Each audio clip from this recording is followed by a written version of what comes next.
Hi friends, പുതിയൊരു വീഡിയോയിലേക്ക് എല്ലാവർക്കും സ്വാഗതം.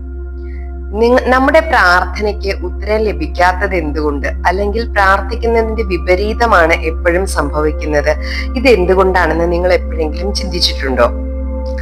അതിന്റെ രഹസ്യം അറിയുവാനായി വീഡിയോ സ്കിപ്പ് ചെയ്യാതെ മുഴുവനായി കാണുക. ചാനൽ സബ്സ്ക്രൈബ് ചെയ്യാതെ കാണുന്നവരാണെങ്കിൽ ദയവ് ചെയ്ത് സബ്സ്ക്രൈബ് ചെയ്യണമെന്ന് അഭ്യർത്ഥിക്കുന്നു. കൂടുതൽ വീഡിയോസ് ചെയ്യാനുള്ള മോട്ടിവേഷൻ ആണത്. നിങ്ങളുടെ സപ്പോർട്ട് അത്യാവശ്യമാണ്. കൂടാതെ വീഡിയോ ഇഷ്ടമായ ലൈക്ക് ചെയ്യാനും കമന്റ് ചെയ്യാനും ഷെയർ ചെയ്യാനും മറക്കരുത്. കൂടാതെ വീഡിയോയുടെ ഡിസ്ക്രിപ്ഷൻ ബോക്സിൽ വാട്സപ്പ് ഗ്രൂപ്പിന്റെ ഒരു ലിങ്ക് കൊടുത്തിട്ടുണ്ട്. അവിടെ നിങ്ങൾക്കുള്ള എല്ലാ സംശയങ്ങൾക്കുമുള്ള മറുപടി ലഭിക്കുന്നതാണ്. നമ്മള് ഈശ്വരവിശ്വാസം ഉള്ളവരാണ് ഭൂരിഭാഗം ആളുകളും. ഈശ്വരവിശ്വാസം ഇല്ലാത്തവരാണെങ്കിൽ തന്നെ പ്രപഞ്ചത്തിൽ ഒരു ശക്തി ഉണ്ടെന്ന് വിശ്വസിക്കുന്നുണ്ട്. പക്ഷെ പലപ്പോഴും പലരും, ഈശ്വരവിശ്വാസികളായിട്ടുള്ള പലരും പറയാറുണ്ട്, ഞാൻ എല്ലാ ദിവസവും അമ്പലത്തിൽ പോകുന്നുണ്ട്, അല്ലെങ്കിൽ ഞാൻ എല്ലാ ദിവസവും പള്ളിയിൽ പോകുന്നുണ്ട്, ഞാൻ ഇത്ര നേരം നിസ്കരിക്കുന്നുണ്ട്, ഞാൻ പ്രാർത്ഥിക്കുന്ന കാര്യങ്ങളൊന്നും നടന്നു കിട്ടുന്നില്ല, പ്രാർത്ഥനയെല്ലാം ഉണ്ട്, പക്ഷെ വീണ്ടും വീണ്ടും പരീക്ഷണങ്ങൾ വന്നുകൊണ്ടിരിക്കുകയാണ് എന്നൊക്കെ ആളുകൾ ഒരുപാട് പറയുന്നത് ഞാൻ കേട്ടിട്ടുണ്ട്. എന്തുകൊണ്ടാണെന്ന് നിങ്ങൾ ചിന്തിച്ചിട്ടുണ്ടോ എപ്പോഴെങ്കിലും? അത് മനസ്സിലാക്കി തരുന്നതിനായിട്ട് നിങ്ങളോട് ഒരു കഥ പറയാം. ഹിന്ദു മിത്തോളജി പ്രകാരമുള്ള ഒരു കഥയാണ്. അതായത് ഹിന്ദു വിശ്വാസം അനുസരിച്ച് തഥാസ്തു എന്ന പേരുള്ള ഒരു ദേവതയുണ്ട്. നമ്മുടെ മൂർധാവിലാണ് എപ്പോഴും ഈ ദേവത സ്ഥിതി ചെയ്യുന്നത്.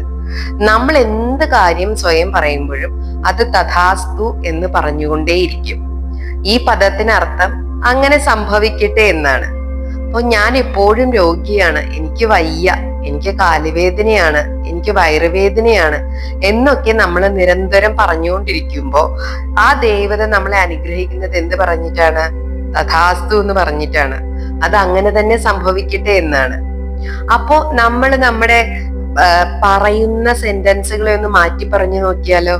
ഞാൻ ആരോഗ്യവാനാണ്, ഞാൻ സന്തോഷവതിയാണ്, അല്ലെങ്കിൽ ഞാൻ സന്തോഷവാനാണ്, ഞാൻ ഹാപ്പിയാണ് എന്നിങ്ങനെയുള്ള പോസിറ്റീവായിട്ടുള്ള കാര്യങ്ങൾ നമ്മൾ നമ്മളോട് തന്നെ പറഞ്ഞുകൊണ്ടിരിക്കുമ്പോൾ അപ്പോൾ മൂർധാവിലുള്ള തഥാസ്തു എന്ത് പറയും? അതുപോലെ തന്നെ പറഞ്ഞുകൊണ്ടിരിക്കുക. ആ ദേവത തഥാസ്തു എന്ന് തന്നെ പറയും. അപ്പൊ എന്താ? അങ്ങനെ തന്നെ സംഭവിക്കും, അതുപോലെ തന്നെ ഭവിക്കട്ടെ എന്നാണ് നമ്മുടെ ദേവത നമ്മുടെ മൂർധാവിൽ ഇരുന്ന് പറയുന്നത്. അപ്പോ നമ്മുടെ മനസ്സിലെ തെറ്റായ ചിന്തയാണ് നമ്മുടെ എല്ലാ രോഗത്തിനും കാരണം എന്ന് മനസ്സിലായില്ലേ? അതുപോലെ തന്നെ നമ്മുടെ ഉള്ളിലെ ചിന്തകളാണ് നമ്മൾക്കുള്ള ഓരോ ദുഃഖത്തിനും ദുരിതത്തിനും കാരണം. ക്യാൻസർ ഒരാഴ്ചയ്ക്കുള്ളിൽ മരിക്കുമെന്ന് ഡോക്ടർമാർ വിധി എഴുതിയ സ്റ്റീഫൻ ഹോക്കിൻസ് എന്ന മഹാശാസ്ത്രജ്ഞൻ വളരെ വർഷങ്ങൾക്ക് ശേഷമാണ് മരിച്ചത്. എന്തുകൊണ്ടാണ്? അത് അദ്ദേഹത്തിന്റെ ഉള്ളില് അദ്ദേഹത്തിനൊരു വിശ്വാസം ഉണ്ടായിരുന്നു, ഞാൻ ജീവിക്കുമെന്നുള്ളത്. അപ്പൊ നമ്മുടെ മനസ്സിലെ ചിന്തകൾക്കും വിശ്വാസങ്ങൾക്കും ഒരുപാട് ശക്തിയുണ്ട്. അത് നമ്മുടെ ജീവിതത്തിന്റെ ഗതിയെ മാറ്റിമറിക്കുന്നുണ്ട്. അപ്പോ നമ്മൾ പോയി പ്രാർത്ഥിക്കുമ്പോൾ നമ്മൾ എന്താണ് പ്രാർത്ഥിക്കാറുള്ളത് എന്ന് നമ്മൾ നോക്കണം. പലപ്പോഴും നമ്മൾ പ്രാർത്ഥിക്കുന്നത് എന്താണ്? ഭഗവാനെ എന്റെ രോഗം മാറ്റിത്തരണേ, ഭഗവാനെ എന്റെ പ്രശ്നങ്ങളെല്ലാം മാറ്റിത്തരണേ. അങ്ങനെയല്ലേ നമ്മൾ പ്രാർത്ഥിക്കാറ്? അല്ലാതെ എനിക്ക് ഇത് വേണമെന്ന് പറഞ്ഞ് വേണ്ടതിലേക്കാണോ നമ്മൾ ശ്രദ്ധ കൊടുക്കാറ്? പലപ്പോഴും അമ്മച്ചിമാരെല്ലാം പള്ളിയിൽ പോയിരുന്ന് കരഞ്ഞാണ് പ്രാർത്ഥിക്കാറ്. എന്റെ ദുഃഖവും ദുരിതവും ഒക്കെ എന്ന് മാറും ദൈവമേ, എന്റെ മക്കളെല്ലാം എങ്ങനെയാണെന്ന് നേരെയാവുന്നത് എന്നുള്ള രീതിയിലാണ് നമ്മുടെ എല്ലാം പ്രാർത്ഥന പോകുന്നത്, അല്ലേ? എന്റെ ഒരു മെന്റർ പറയുകയുണ്ടായി, അദ്ദേഹം ഒരു അമ്പലത്തിൽ ചെന്ന് കഴിഞ്ഞപ്പോൾ അവിടെ ഒരു സ്ത്രീ തൊട്ടടുത്ത് നിന്ന് പ്രാർത്ഥിക്കുകയാണ്, ഭഗവാനെ എന്റെ പ്രശ്നങ്ങളെല്ലാം മാറ്റിത്തരണേ, ഇന്നത്തോടെ എന്റെ എല്ലാ വിഘ്നങ്ങളും നീക്കി എനിക്ക് എല്ലാ പ്രശ്നങ്ങളും മാറ്റി സമാധാനം തരണേ എന്നാണ് ആ സ്ത്രീ പ്രാർത്ഥിച്ചത് എന്നാണ് അദ്ദേഹം പറഞ്ഞത്. പ്രശ്നങ്ങളെല്ലാം നീക്കണേ, രോഗങ്ങളെല്ലാം നീക്കണേ, വിഘ്നങ്ങളെല്ലാം നീക്കണേ എന്നുള്ളതായിരുന്നു അവരുടെ പ്രാർത്ഥനയുടെ കണ്ടന്റ്. ഇത്രയും പ്രാർത്ഥനയും നടത്തി അവർ ഊട്ടുപുരയിൽ ഭക്ഷണം കഴിക്കാൻ ഇരുന്നപ്പോ അദ്ദേഹവും അടുത്ത് ചെന്നിരുന്നു. അപ്പൊ അദ്ദേഹം ചെന്ന് ആ സ്ത്രീയോട് ചോദിച്ചു, അമ്മ എത്ര നാളായി ഈ അമ്പലത്തിൽ വരാൻ തുടങ്ങിയിട്ട്? 35 വർഷമായി. 35 വർഷമായിട്ട് അമ്മയുടെ പ്രശ്നങ്ങളൊക്കെ മാറിയോ? ഇല്ല, ഒന്നിനു പിറകെ ഒന്നായി പ്രശ്നങ്ങളും വിഘ്നങ്ങളും കൊണ്ട് ഞാൻ വളരെ കഷ്ടപ്പെടുകയാണ് എന്നാണ് ആ സ്ത്രീ അദ്ദേഹത്തോട് മറുപടി പറഞ്ഞത്. അപ്പൊ അദ്ദേഹം മനസ്സിൽ വിചാരിച്ചു, അദ്ദേഹം ആ സ്ത്രീയോടൊന്നും പറഞ്ഞില്ല. കാരണം നമ്മൾ അറിവില്ലാത്ത ആളുകളോട് ഒറ്റയടിക്ക് പെട്ടെന്ന് തന്നെ ചെന്നിട്ട് നിങ്ങൾ ഇങ്ങനെ ആയതുകൊണ്ട് നിങ്ങളുടെ ഒന്നും മാറത്തില്ല എന്ന് പറഞ്ഞാൽ ഒരു പക്ഷേ ആ സ്ത്രീക്ക് അത് ഉൾക്കൊള്ളാൻ പറ്റണമെന്നില്ല. നിഷ്കളങ്കയായ ഒരു സ്ത്രീയായിരുന്നു. അദ്ദേഹം മനസ്സിൽ വിചാരിച്ചു, എങ്ങനെയാണ് നിങ്ങൾക്ക് പ്രശ്നങ്ങൾ മാറുക? നിങ്ങൾ എല്ലാ ദിവസവും ഭഗവാന്റെ അടുത്ത് ചെന്നിട്ട് എനിക്ക് പ്രശ്നം തരൂ എന്നല്ലേ പറയുന്നത്. അതായത് അബ്രഹാം ഹിക്സ് പറയുന്നത് ഇങ്ങനെയാണ്, നമുക്ക് നെഗറ്റീവ് തോട്ട്സിനെ സ്റ്റോപ്പ് ചെയ്യാൻ പറ്റില്ല, പക്ഷെ നമുക്ക് വേണ്ടതിലേക്ക് ശ്രദ്ധ തിരിക്കണമെന്ന് നമ്മൾ പറഞ്ഞു അല്ലേ. അപ്പോ എന്ന് പറഞ്ഞതുപോലെ നമുക്ക് വേണ്ടാത്തതിനെയാണ് പലപ്പോഴും നമ്മൾ അട്രാക്ട് ചെയ്യുന്നത്. അതായത് ഒരു കാര്യം എനിക്ക് വേണ്ട എന്ന് പറയുമ്പോൾ ഞാൻ എന്തിലേക്കാണ് ഫോക്കസ് കൊടുക്കുന്നത്? എനിക്ക് എന്താണോ വേണ്ടാത്തത് അതിലേക്കാണ് ഞാൻ ഫോക്കസ് കൊടുക്കുന്നത്. അപ്പൊ എന്റെ ഉള്ളിലെ വൈബ്രേഷൻ എന്തായിട്ട് മാറി? എനിക്ക് വേണ്ടാത്ത കാര്യത്തിലേക്കായി എന്റെ ഫോക്കസ്. അപ്പൊ എന്റെ ഉള്ളിലെ വൈബ്രേഷൻ എനിക്ക് വേണ്ടാത്ത കാര്യത്തിലേക്ക് പോയി. അപ്പൊ ഞാൻ പുറത്തേക്ക് വിടുന്ന വൈബ്രേഷൻ എങ്ങനെയാണ് വരുന്ന? ആ പുറത്തേക്കുള്ള വൈബ്രേഷൻ എനിക്ക് വേണ്ടാത്ത കാര്യത്തിലേക്കുള്ള വൈബ്രേഷൻ ആണ് പോകുന്നത്. അപ്പൊ ഞാൻ എന്താണ് എന്റെ അടുത്തേക്ക് അട്രാക്ട് ചെയ്തെടുക്കുക? എനിക്ക് വേണ്ടാത്ത കാര്യങ്ങളെയാണ്. അപ്പൊ അതുകൊണ്ട് നിങ്ങൾ എത്രമാത്രം ഒരു കാര്യം വേണമെന്ന് ആഗ്രഹിക്കുന്നുവോ അത് നിങ്ങളുടെ അടുത്തേക്ക് വരുന്നത് പോലെ തന്നെ നിങ്ങൾ എത്രമാത്രം വേണ്ട എന്ന് പറയുന്നുവോ അങ്ങനെ നിങ്ങൾ എത്രമാത്രം നീക്കി നിർത്താൻ ആഗ്രഹിക്കുന്നുവോ ആ കാര്യങ്ങളും നിങ്ങളുടെ അടുത്തേക്ക് തന്നെ വരും. അപ്പൊ അതുകൊണ്ട് നിങ്ങൾ ദയവ് ചെയ്ത് നിങ്ങളുടെ പ്രാർത്ഥനകൾ എങ്ങനെയാണ് നിങ്ങൾ ഫോം ചെയ്തിരിക്കുന്നതെന്ന് നോക്കുക. അപ്പൊ നിങ്ങൾക്ക് മനസ്സിലാവും അത് എന്തുകൊണ്ടാണ് നിങ്ങളുടെ പ്രാർത്ഥനയ്ക്ക് ഉത്തരമായിട്ട് വീണ്ടും നിങ്ങൾ എന്താണോ മാറ്റിത്തരണം എന്ന് ആഗ്രഹിച്ചത് അത് തന്നെ വരുന്നത്. അല്ലെങ്കിൽ നിങ്ങളുടെ പ്രാർത്ഥന കേൾക്കാതെ പോകുന്നത്, നിങ്ങളുടെ പ്രാർത്ഥന നടക്കാതെ പോകുന്നത് എന്താണ് നിങ്ങൾക്ക് അപ്പൊ എല്ലാ മതങ്ങളും നമ്മളെ പഠിപ്പിക്കുന്നത് എന്താണ്? ഇപ്പൊ ഹിന്ദു മിത്തോളജി പ്രകാരമുള്ള കഥയില് നമ്മുടെ മനസ്സിൽ എന്ത് ചിന്തിച്ചാലും അത് അങ്ങനെ തന്നെ ആവട്ടെ, തഥാസ്തു എന്ന് പറയുന്ന ഒരു ദേവത മൂർധാവിൽ ഇരിപ്പുണ്ട്, നമുക്ക് അതെല്ലാം നടന്നു കിട്ടുന്നു എന്ന് പറയുന്നു. അപ്പൊ നമ്മുടെ ചിന്തകൾ പോസിറ്റീവായാൽ നമുക്കത് ലഭിക്കുമെന്ന് പറയുന്നു. അതുപോലെ തന്നെ ബൈബിളിൽ പറയുന്നുണ്ട്, നിങ്ങൾക്ക് വേണ്ടത് എന്താണെന്ന് നിങ്ങൾ ചോദിപ്പിൻ തരപ്പെടും, അന്വേഷിപ്പിൻ കണ്ടെത്തും, മുട്ടുവിൻ നിങ്ങൾക്ക് തുറന്നു കിട്ടുമെന്ന് പറയുന്നുണ്ട്. അതായത് നമുക്ക് വേണ്ട കാര്യങ്ങൾ നമ്മൾ ചോദിക്കുമ്പോഴും നമുക്ക് എന്താണ് ആവശ്യപ്പെടുന്നതെന്ന് നമ്മൾ മുട്ടുന്നതനുസരിച്ച് നമുക്ക് തുറന്നു കിട്ടും. നമുക്ക് വേണ്ടത് എന്താണെന്ന് ചിന്തിക്കുമ്പോൾ നമുക്കത് നടന്നു കിട്ടുന്നു എന്ന് തന്നെയാണ് ബൈബിളിലും പറയുന്നത്. അപ്പോ നമ്മളെ എല്ലാ മതങ്ങളും തന്നെ പഠിപ്പിക്കുന്നത് എന്താണ്? നിങ്ങൾക്ക് ആവശ്യമുള്ളത് നിങ്ങൾ ചോദിച്ചുകൊള്ളൂ, നിങ്ങൾക്ക് ലഭിക്കുക തന്നെ ചെയ്യുമെന്നാണ് പറയുന്നത്. അപ്പോ എന്തുകൊണ്ടാണ് ഇത് നടക്കാത്തത്? നമ്മളുടെ ഫോക്കസ് എങ്ങോട്ടാണ്? നമ്മൾ എന്താണ് ചോദിക്കുന്നത്?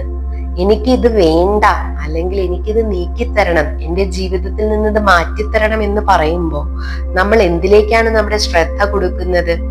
നമുക്ക് വേണ്ടാത്ത കാര്യങ്ങളിലേക്കാണ്. അപ്പോ ആ ഒരു കാര്യത്തെ അപ്പൊ ഇനി വേണ്ട എന്നുള്ള കാര്യം അത് വേണ്ടാന്ന് തന്നെയല്ലേ പറയേണ്ടതെന്ന് പലരും ചോദിക്കും.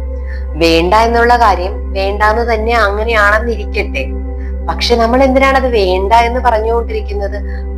അതിന് പകരമായി നമുക്ക് എന്ത് വേണമെന്ന് നമുക്ക് ആവശ്യപ്പെടാലോ. ഇപ്പൊ രോഗം മാറ്റി തരണം എന്നുള്ളതിന് നമുക്ക് ആരോഗ്യം തരണമെന്ന് പകരം പറയാം, അല്ലേ? എന്ന് പറഞ്ഞതുപോലെ എനിക്ക് പേടി വേണ്ട, അല്ലെങ്കിൽ എന്റെ പേടി മാറ്റിത്തരണം എന്നുള്ളതിന് പകരം നമുക്ക് എനിക്ക് ധൈര്യം വേണമെന്ന് ചോദിക്കാം, അല്ലേ? എനിക്ക് ദാരിദ്ര്യം വേണ്ട, എനിക്ക് പാവപ്പെട്ടവനാവണ്ട, അല്ലെങ്കിൽ എന്റെ ദാരിദ്ര്യം മാറ്റിത്തരണേ ഈശ്വര എന്നുള്ളതിന് പകരം എനിക്ക് സമ്പത്ത് വേണം, അല്ലെങ്കിൽ ഞാൻ സമ്പന്നനാണ് എന്ന് പറയാം, അല്ലെ? എന്ന് പറഞ്ഞതുപോലെ നമുക്ക് വേണ്ട കാര്യങ്ങളെ കൃത്യമായിട്ട് ഫോക്കസ് ചെയ്യണം. അപ്പോ നമ്മള് ഒരു റെസ്റ്റോറന്റിൽ ചെന്നിട്ട് നമ്മൾ പറയാണ് എനിക്ക് ഭക്ഷണം വേണം എന്ന് പറയുകയാണെങ്കിൽ അവരവിടുത്തെ മെനു നമുക്ക് കാണിച്ചു തരും. ഇതിൽ എന്താണ് വേണ്ടതെന്ന് ചോദിക്കും. ഈവൻ നമ്മൾ ദോശ വേണമെന്ന് പറയുമ്പോൾ അവര് ചോദിക്കും പ്ലെയിൻ ദോശ വേണോ, നെയ്റോസ്റ്റ് വേണോ, മസാല ദോശ വേണോ എന്ന്. അപ്പൊ അതിനകത്ത് നമ്മൾ ഏത് ദോശ വേണം നമ്മൾ സെലക്ട് ചെയ്യുമ്പോഴാണ് നമുക്ക് വേണ്ട സാധനം അവര് കൊണ്ടുവന്ന് തരിക, അല്ലെ?